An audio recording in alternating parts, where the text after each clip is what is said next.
Hello and welcome back to Archaeo Soup Towers. Today I am 40 years old. I am a 40-year-old archaeologist and I have some thoughts on that. I've been doing archaeology in various ways, primarily research and education and public communication now, since I graduated back in 2007. And actually I was doing it before then as well. Before I even started my university course, I put together a museum display in Hill Library, based around the Prestatyn bathhouse, the Prestatyn Roman bathhouse. And it gave me a real taste for archaeology. It's actually where I got my trowel, in fact. Well, actually, it's just here. My trowel was given to me by an archaeologist who had worked on that Prestatyn Roman bathhouse excavation, and it was excavated the year I was born, 1984. And this is my trowel, and I use it whenever I'm excavating, because it feels right. We all, as archaeologists, all tend to treasure our trowels, and this is mine. This is my tool of the trade, and it's lasted me well. And in that sense, I think if you'd asked me when I was going to university to do archaeology, what's the point? Why are you brandishing this trowel? Why do you want to be an archaeologist? What is the point of studying archaeology? I think my answer would have been it's education. It's solid fact. It is something that you can rely on, and that you can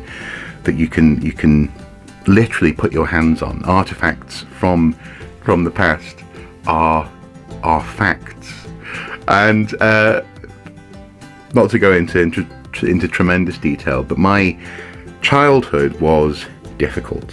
I had a mum who struggled with borderline personality disorder, so she was very inconsistent, sometimes very loving, sometimes very angry. My dad died when I was 5, so he wasn't around, and the worst of her instincts meant that I was desperate for solid facts and truth, and in that sense archaeology offered that. It suggested to me that even in ancient and what I would come to realise were prehistoric times, you could find truth, or a version of truth, by uncovering artifacts, examining them, and coming to conclusions about the world around you. It offered a solid foundation in that sense for history, but also I think the implication was, for me, it was a foundation for my life. Previously I had been almost certainly destined to be an artist, and ironically enough now I do lots of art and go to art and craft fairs, as well as being an archaeologist. But at the time I didn't want to do art, particularly in college. I didn't want to be marked, pouring out my soul onto the page and then having someone go, well, that's a B, or that's an A, or whatever, or that's a C, that's an F. And so actually archaeology was creative enough that I could play with and apply creative solutions to questions, for example, about prehistory. How were people living? What does the evidence say? But it was based on something external to me. It was based on these facts, these solid things, and evidence that we could interpret. If you'd asked me when I graduated in 2007, what's the point? What's the point of doing and being an archaeologist, doing archaeology and being an archaeologist? I would have said something along the lines of justice, I think. Justice, for me, personally, actually, bit by bit, it it became clear that, for example, I was graduating into the credit crunch, that it just wasn't fair how the global economy had been mismanaged, and how opportunities for people of my age and my generation were literally disappearing. And in fact, when I started Archaeosoup, the guy, when I went in with my business plan, said, "Oh, if you'd been here yesterday, whew, we had all sorts of grants we could have let you sign up for, but not today, not today." And I was like, "Don't tell me that. Why are you telling me that?" But also, I think I had a sense that there was a certain just and righteous cause in democratizing education about the past, in helping other people to learn the cool things that I'd been exposed to. You know, this cool new stuff that I had learned. For one, for example, coming from North Wales, why it is that the word Celtic has particular connotations and isn't necessarily always particularly useful. Words like barbarian as well, actually, were often floating around in the school, for example, where I went to, when they talked about Romans and barbarians. But actually learning more about that period of time and history and prehistory, and then being able to share that with other people, was a sort of a social justice, a sort of a righteous social good, a sort of as I say, a democratic cause, helping people, and that's the thing, isn't it? Helping people if only they'd listen. Because now I think I've come to the conclusion, or certainly my current answer, having turned 40 yesterday, is that actually it's not about education and solid facts. It's not about the justice and democratization of those facts and making sure people understand what's correct, the truth, if only they just listen. Because we are now living in a time where facts have become fluid, ever more fluid in terms of public discourse. We're living in a time when lots of our fellow archaeologists are attempting to fight the good fight against pseudo-archaeology and people like Graham Hancock and Jimmy Corsetti and so on and so forth. But I don't think that justice, that righteous cause, is something that we can force upon people. Not everyone needs saving from their incorrect ideas about the past. For a start, most people don't spend their time thinking about the past, certainly not prehistory. And when they want to learn about that stuff, when they go to Stonehenge or go to like Conwy Castle, my favourite castle in back home in Wales, I tend to see people who are engaging with the thing in front of them, and they're amazed by the information that's available, and they do soak it up and soak it in. They're not going around going, well, this was clearly built by aliens. The real world is filled with people who are naturally curious but don't have to hold the information that they learn, for example, at Conwy or at Stonehenge, in their heads all the time. And so I think education, justice, I think right now I've landed on, and as saccharine as this sounds, if when I graduated, if you told me that I would be saying this, I'd be like, whatever. Love. And I think it's about love because even people who are actively sort of grifters in this area, people who actually genuinely make a lot of money out of, for example, pseudo-archaeological ideas or misleading facts in public narratives. Often those things come from, at best, curiosity about the past, and at worst, a sort of an insecurity about how they relate to academia and to history and to themselves and to the world around them. So having patience, having a certain amount of love for those people, I think, is good, along with obviously fighting for in decent debates in accessible ways and realms. Because if you're a lover, you got to be a fighter. How so? Because if you don't fight for your love, what kind of love do you have? No, I'm kidding. But also just loving your neighbor.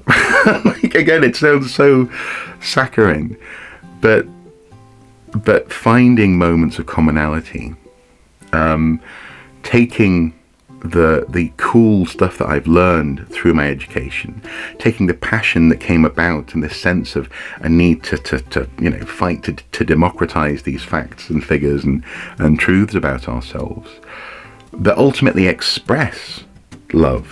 In that sense, they express our common humanity. I recently did a video re-examining ancestry mathematics, and that really underscores how quickly, I think we got back to 30 generations and there's 4 trillion connections in your family tree when there's less than 450 million people on the planet.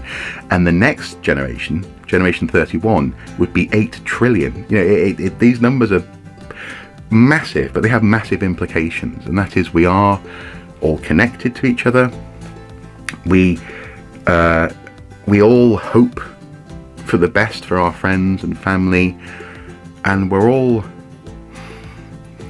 muddling our way through life. Archaeology shows us this, history tells us this, and now at 40 years old, I think that's where I am. Does this mean I'm not going to have passionate disagreements with people online who are actually spreading hateful narratives, anti-Semitic tropes, outright racism? No. Of course, it doesn't mean that I'm not gonna combat that or be disappointed by that and comment on it. But I think I'm less inclined to see disagreement as going against something that's personally solid to me. In that sense, it's not insulting my perspective or my hard-won and hard-fought for understanding of the world around me, and history and heritage and archaeology and my expertise and so on and so forth. It's more that someone is potentially confused, and right now there has to be space for them to be allowed to be confused, as long as it's in good faith. Loving those people, loving that person, and engaging with that person as though they want to learn more about the past, and not just saying, well, I'm right, you're wrong, but rather, okay, let's take a look at that together, shall we? It's about perspective, and I think that's where I'm at. And yeah, I'm surprised that it is as lovey-dovey as it is. But I'm glad I've gone through those steps, and all of those steps are important to me. Education is crucial, vital. It helped me get out of difficult home situation. It helped me figure myself out, and there were pitfalls along the way. There were so many cringy moments. We all have these moments in our lives when you just go, oh, why did I say that? Why did I think this? Why did I kiss that person? So on and so forth. But it's led me towards having a perspective, having a sense of the righteous cause of education, having a sense of a desire to see that sort of social justice, that democratization of facts and our access to the past, and a sense of self through our attachment to history. Crucial steps. But now I think if you ask me what's the point of doing all this, why brandish a trowel in the first place, it's love for the subject matter, but ultimately it's also love for humanity. And I think we need to hold on to that, definitely. There you go, guys. I have gone over 10 minutes. I promised myself and also the folks in the soup kitchen and on Patreon that this would be a 10-minute video. I promise. But I'm glad I recorded it, and I'm glad that I've come to this place of reflection. I had these thoughts last week, and I figured I'd record them this week, and there you go. Thank you so much for watching. Thank you for sticking around with Archaeosoup over the past 12, 13, 14 years actually, in some form or another. And here's to the next unknown number of years. Do comment below, do have a good conversation if you can, and hopefully together we can continue to learn and educate others, but also hopefully in a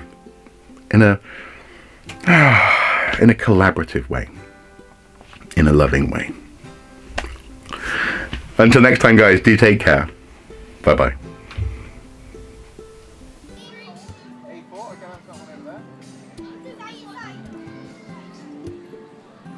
Remember, side to side, no.